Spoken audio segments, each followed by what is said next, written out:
परमात्मा नमः। मैं आचार्य व्यवस्थी आप सभी का शास्त्र चर्चा चैनल पर हार्दिक स्वागत करता हूँ। परम पूज्य गुरु जी प्रातः स्मरणीय प्रोफेसर पंडित भगवत शरण शुक्ल जी, वेद मूर्ति तपोनिष्ठ गीता उपनिषद पुराण धर्मशास्त्र विशेषज्ञ और व्याकरण विभाग के पूर्व अध्यक्ष, संस्कृत धर्म विज्ञान संकाय का विश्वविद्यालय वाराणसी हम लोग चरक संहिता पर ज्ञान दे रहे हैं। और आज जो है चरक संहिता के सूत्र स्थान के पहले अध्याय दीर्घ जीवित योगी 39वें श्लोक से गुरु जी हम लोग सरल अर्थ सिखाएंगे। तो चलते हैं। यल्लीलायित विश्वमें तदखिलं यस्मिन् पुनर्लीयते यस्मात् स्थावरजङ्गमात्मकमिदं लोकं दरीदृश्यते भासा यस्य बिभान्ति सर्वजगतः ज्योतिषि सर्वात्मना तं देवं जगदेककारणमयं वन्दे त्रिलोकीश्वरम्। शास्त्र चर्चा इस चैनल से संबद्ध सभी विद्वद्गण, सभी जिज्ञासु छात्र वृंद, सहृदय सज्जन वृंद एवं इस चैनल के व्यवस्थापक आचार्य हरिहृदय अवस्थी जी, आप सभी का चरक संहिता के सूत्रस्थान प्रकरण के दीर्घं जीवितीयाध्याय के विचार परंपरा में स्वागत है। आज हम लोग 39वें श्लोक से अपने इस विचार को प्रारंभ कर रहे हैं। वर्तमान में आयुर्वेद की परंपरा का, ऋषियों के परंपरा का विचार चल रहा है और उसके साथ साथ जो संपूर्ण आयुर्वेद को जिसने धारण किया और अपने 6 शिष्यों को उसका विधिवत अपना उस आयुर्वेद के ज्ञान को प्रदान किया, ऐसे आचार्य अग्निवेश के विषय में यहाँ पर चर्चा चल रही है। तात्पर्य ये है कि जब हम पूर्ण रूप से किसी शास्त्र का अध्ययन करके उस पर परिश्रम करके उसको आत्मसात कर लेते हैं तो बुद्धि के जो देवता हैं वो स्वतः हमारे आत्मा में, मन में प्रवेश कर जाते हैं। उसी चीज को यहाँ बतलाया गया है। अथाग्नि वेश प्रमुखान विविशुर ज्ञान देवता बुद्धि सिद्धि स्मृतिर्मेधा धृति कीर्ति क्षमा दया। जब अग्निवेश आदि आचार्यों ने अपने गुरु परंपरा से आयुर्वेद शास्त्र की संपूर्ण परंपरा को आत्मसात किया तो ऐसी अवस्था में जो ज्ञान के देवता हैं, बुद्धि सिद्धि स्मृति मेधा धृति कीर्ति क्षमा और दया, ये उनके मस्तिष्क में, उनके बुद्धि में प्रवेश कर गए। और जब वो इस तरह की स्थिति हुई तो इन अग्निवेशादि आचार्यों के द्वारा रचित जो अनेक आयुर्वेद के अत्युत्तम ग्रंथ हैं, उन ग्रंथों को परमर्षिभिः चानुमतानि, श्रेष्ठ ऋषियों के द्वारा उनके ग्रंथों का, उनके उस विचार परंपरा का स्वागत किया गया, उसका अनुमोदन किया गया। क्योंकि वो जो ग्रंथ थे कैसे थे? भूत संघानाम भावाय, समस्त प्राणियों के कल्याण के लिए थे। इसलिए भूमि प्रतिष्ठाम लेभिरे, उन्होंने इस पृथ्वी तल में प्रतिष्ठा को प्राप्त किया।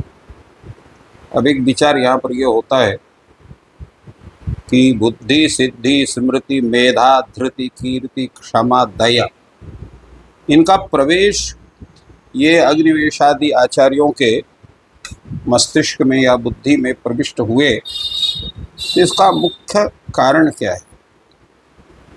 तो इसका मुख्य कारण यह है कि ये जो देवता हैं, ये देवता वस्तुतः ये 8 देवता नहीं है जैसे ब्रह्मा विष्णु महेश इंद्र आदि देवता होते हैं, अपितु ये 8 उस चिकित्सक के धर्म है या उसके ये गुण हैं जिसके आधार पर संपूर्ण चिकित्सा वह चिकित्सक करता है। जैसे सर्वप्रथम है बुद्धि। अगर आपके आयुर्वेद से संबंधित पूर्ण बुद्धि का प्रकाश नहीं हुआ है तो आप अच्छे वैद्य नहीं बन सकते।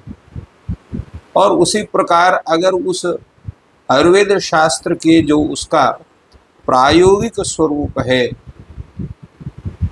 उसका अगर पूर्ण रूप से आपने अभ्यास करके उसको सिद्धि नहीं किया है तो भी केवल थ्योरी पढ़ने से, केवल उसका सिद्धांत पढ़ने के भरोसे कोई काम नहीं हो सकता है। आपने पढ़ा भी, प्रयोग को भी सीखा, किंतु वो सब आपको भूल गए, आपके मस्तिष्क में स्थिर ही नहीं रहता है, तो भी उस ज्ञान का कोई बहुत बड़ा लाभ किसी को नहीं मिलता। इसलिए स्मृति कहा गया, स्मरण में रहना। और मेधा, मेधा जिसको कहते हैं हम लोग प्रतिभा भी कहते हैं, कुछ लोग मेधा स्मृति बुद्धि उसी को कहते हैं। माने नए नए उन्मेष आपको उस शास्त्र के विषय में होना, वो मेधा हो गया। और साथ साथ में धारण शक्ति होना, धैर्य होना।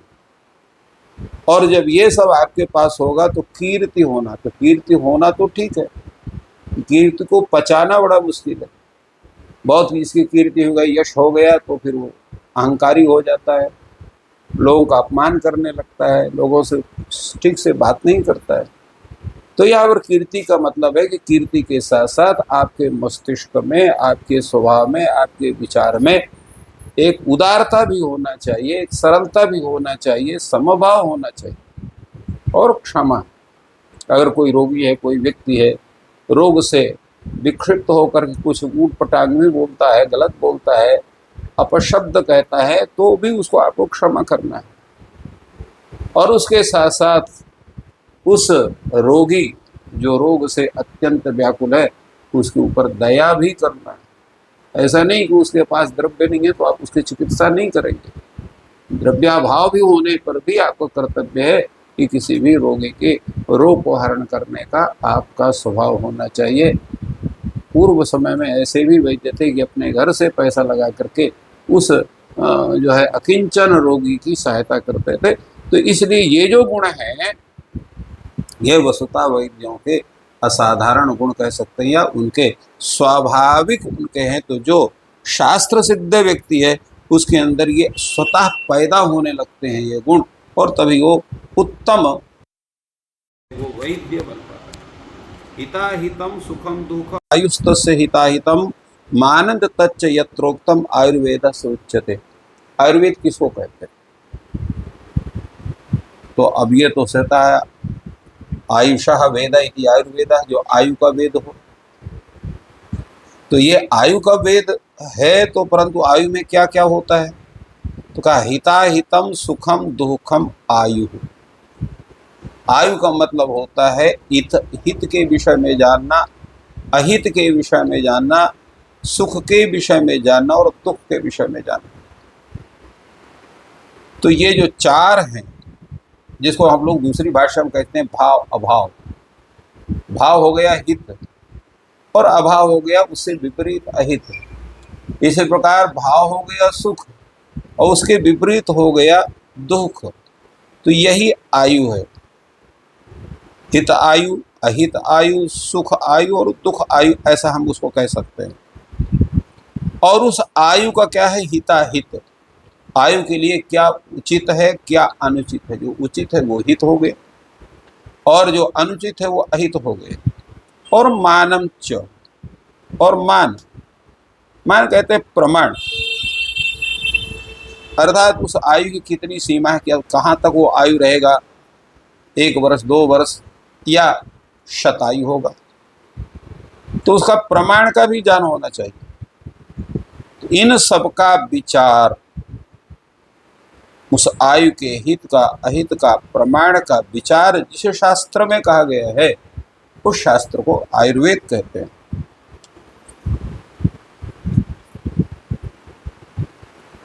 शरीरेन्द्रिय सत्तात्म संयोगोद्धारी जीवितम नित्यगश्चानुबंधश्च पर्यायुरायुच्यते। आयु के कई पर्याय हैं। कौन कौन है? शरीरेंद्रिय सत्वात्म संयोग, शरीर 10 इंद्रिया, 5 कर्म इंद्रिय, 5 ज्ञान इंद्रिय, सत्व माने मन और आत्म तत्व, इनका जो संयोग है वही है जीवन, या उसी को आयु भी हम कह सकते हैं। या हम लोग अगर इनमें से किसी एक का भी वैकल्य हो गया तो जीवन नहीं होगा। धारी, धारी भी इसी का पर्याय है, अजीवितम भी इसी का पर्याय है। नित्यगः, अनुबंधश्च, पर्याय, इन पर्यायों से आयु कहा जाता है। धारी, धारणाधारी, जो शरीर को, मन को, संपूर्ण इंद्रियों को धारण करे वो धारी, वो जीवित है। अजीवितम, जीवा संजाता है यस्मिन, तो जीवितम। नित्यगा, नित्यम गच्छति, जो प्राणी हमेशा गतिशील रहता है वो जीवित रहता है। अनुबंध, अनुबंधनाति शरीरा तराणी, जो शरीर के संपूर्ण अवयवों को बांधे रखा हुआ है, कोई भी शीर्ण नहीं हो रहा है, तो इसके अनुसार जो है ये एक पर्याय कहे गए। तस्यायुषः पुण्यतमो वेदो वेद विदामतः भक्षते यन् मनुष्याणां लोकयोरुभयोरहितम्। तो तस्य आयुषा पुण्यतमः वेदः, उस आयु का जो पुण्यतम वेद है, ऐसा वेद विदामतः, ऐसा वेद के विद्वानों का कथन है, उनका सिद्धांत है। यन मनुष्याणाम उभयो लोकयो हितम बक्षते, तो मनुष्यों का और उभयो लोकयो,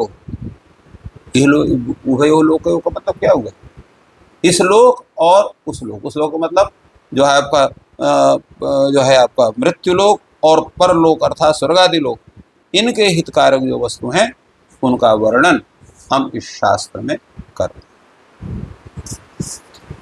सर्वदा सर्वभावानां सामान्यं बुद्धि कारणं ह्रास हेतु विशेषस्य प्रवृत्ति उभयस्य तु, यह त्रिकाल सत्य है। सर्वदा सर्वभावानां सामान्यं बुद्धि कारण, वृद्धि कारण, सभी भावों का, सभी पदार्थों का समान रूप से, सामान्य रूप से वृद्धि होती है। वृद्धि एक कारण है, एक स्वभाव है, और उसी तरह से ह्रास भी होता है, और उसी तरह से जो है दोनों का संबंध भी होता है और प्रवृत्ति भी होती है।